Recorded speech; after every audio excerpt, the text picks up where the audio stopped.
Ou seja, Saul fez o que Deus mandou em partes. As partes que ele achou que era agradável para ele não cumpriu.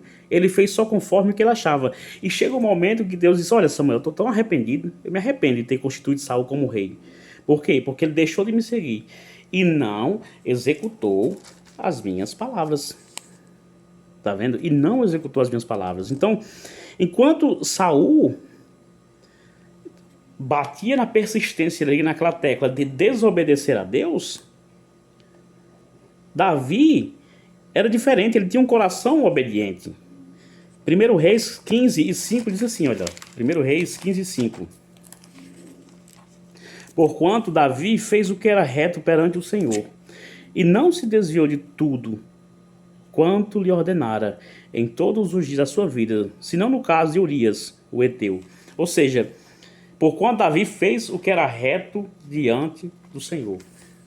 Davi buscava obedecer o Senhor, enquanto a Saul chegou o momento que a primazia dele era os desejos pessoais, era o desejo dele. E eu pergunto, que tipo de cristão você se enquadra hoje?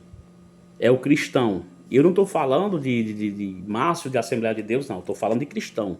Você que tem Cristo como a sua referência, como o seu Salvador. Você que crê que Jesus é o seu Deus. Que tipo de cristão você está vivendo? É o tipo de cristão que, quando a palavra vem, mesmo contra os seus desejos, você assume e diz: olha, eu vou fazer assim porque é o certo? Ou você é o tipo de cristão, é como um Saul, que vai fazer somente as partes que te agradam? E o Senhor, ele é amor, mas ele também é justiça. Ele é fogo consumidor. E se tem uma coisa que Deus não gosta, é de bagunça no meio da casa dele, no meio do povo dele. Então, se você quer servir ao Senhor, você tenha caráter de cristão verdadeiro. Mas, irmão Márcio, por que falar isso? Porque nós precisamos. Isso é para mim também. A palavra começa a falar comigo: olha, irmão Márcio, se você não for um cristão verdadeiro, você só pode ser um fajuto. Não tem como a gente ser duas coisas ao mesmo tempo, né? Então, o sonho ali de Davi não era se gloriar. O sonho de Davi ali não era dizer: nossa, eu vou ser o cara, eu vou ser o tal, né? Pelo contrário, o desejo dele, e nós vamos ver pela palavra, que ele queria construir o templo. Ele tinha um desejo, vocês sabem disso, que ele tinha um desejo de construir um templo para o Senhor, né? E a Bíblia diz que ele queria construir uma casa para o Senhor. E eu lhe pergunto, qual é o desejo do teu coração para com o Senhor? Às vezes a gente vê pessoas que conversam: nossa, eu tinha vontade de levantar um trabalho para ajudar pessoas, mas ainda não fez. Eu tinha vontade de começar a fazer um estudo da palavra, mas não fizemos ainda. Eu tenho vontade de sair e pregar o evangelho, mas só está na vontade. Você precisa fazer alguma coisa. Hoje estou aqui nesse momento porque, se uma pessoa escuta essa palavra, eu sei que eu estou sendo útil para o reino de alguma forma. Poderia eu ter feito isso antes, quando eu tive mais saúde e oportunidades de fazer? Poderia, mas negligenciei o que era para ter feito já. Mas pela misericórdia do Senhor, o Senhor me abriu o coração e disse: opa, dá tempo ainda. Faz conforme o que você pode agora. E eu estou aqui para te dizer que você não pode viver de mediocridade. Eu não posso viver. E se a palavra parece dura, porque primeiro ela está falando comigo. A palavra, ela trabalha assim, viu? Então, a escolha, nós vemos aqui que tem uma escolha divina. Nós vemos aqui que há a disposição. Para que é essa disposição? Para obedecer a Deus. E quando se trata de cristianismo, de viver a palavra, de viver em santidade com o Senhor, de ter comunhão, de ser diferenciado e buscar, né, ter as características diferentes do que muitos não querem, nós temos que também ter cuidado com as pessoas. Como assim, irmão Márcio, cuidar das pessoas? Porque assim, ó, capítulo 14 aqui de 1 Samuel, 14:24, a gente vai ver que Saul não tinha cuidado pelos outros. Versículo 14, Saul não cuidava de mim, não estava nem aí, não estava se preocupando. Versículo 14 e o 24 diz assim: estavam os homens de Israel angustiados naquele dia, Porquanto Saul conjurara o povo, dizendo: Maldito o homem que comer pães antes de anoitecer, para que me vingue dos meus inimigos, pelo que todo o povo se absteve de provar pão. Né? Ele está fazendo um voto ali e não está pensando em consequências. Ele não está nem aí para o povo. Ele está sempre achando uma justificativa para cobrir os seus erros. Então a gente vai ver que nem Jonas, o seu filho, ele poupa. Porque no versículo 14 e 39, olha como foi que ele tratou Jonas, o filho dele.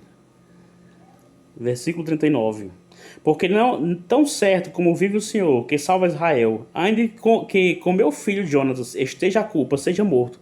Porém, nenhum de todo o povo lhe respondeu. Ou seja, ele não está nem aí, nem mesmo para o seu próprio filho. Eu lhe pergunto, se você está com uma pessoa que não está nem aí para o seu próprio filho, ela vai se preocupar com você? Ela vai ter compromisso com você? Então, meu amado, você veja o tipo de pessoas que tem ao seu lado.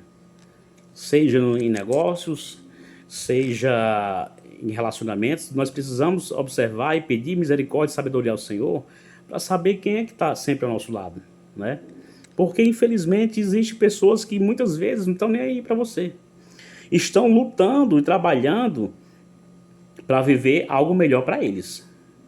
E dá de você se você não observar para isso aí. Então, nós vamos ver aqui que Davi é um homem diferente. Ele cuidava de ovelhas. Davi cuidava de ovelhas e ele não a deixava para viver a própria sorte, né? 17 e 20, a gente vai ver que ele não deixava suas ovelhas de qualquer forma. 17 e 20 diz assim, ó. Davi, pois, no dia seguinte se levantou de madrugada, deixou as ovelhas com um guarda, carregou-se e partiu, como Jessé lhe ordenara. E chegou ao acampamento quando já as tropas saíam para formar-se em ordem de batalha, e a gritos clamavam a peleja. Ou seja, Davi foi ali para aquela peleja ali em nome do Senhor, mas você acha que ele simplesmente pegou as ovelhas e largou? Não. A Bíblia diz que ele deixa um guarda com as ovelhas. Ou seja, ele arruma a primeira casa, deixa a casa dele em segurança e depois ele vai para a guerra. Então eu digo para você, cuide da sua casa, organize a sua casa e depois, só depois que você tiver certeza que a sua casa está em segurança, você vai para a guerra. Acontece muitas vezes da gente entrar em lutas de outros, né? E nós estamos aqui para isso mesmo. Nós estamos aqui para orar um pelos outros, para causas impossíveis chegarmos e buscar o Senhor. E o Senhor nos dá a resposta. Mas antes disso acontecer, eu preciso me revestir, eu preciso que a minha casa esteja em segurança e blindada. Só então, a partir daí, né, é que eu vou ter a estabilidade para poder guerrear em outras guerras. E te ajudar em outras guerras. Então, Davi permanece ali fiel a Saul, mesmo quando Saul enlouqueceu. E vocês vejam o nível de um ser humano quando a Bíblia diz que ele enlouqueceu, né? Porque Saul era um homem que tinha tudo. E por desobedecer, ele chega no pior estágio da sua vida. Ou seja, sua vida, que deveria ser uma vida de glórias, agora está se acabando, ele está se afundando, né? E investe em coisas que não deveria, toma decisões que não deveria, faz coisas que desagradam o coração de Deus. E isso vem tratando de destruir o seu próprio relacionamento com Deus e o seu crescimento que Deus tinha programado para ele.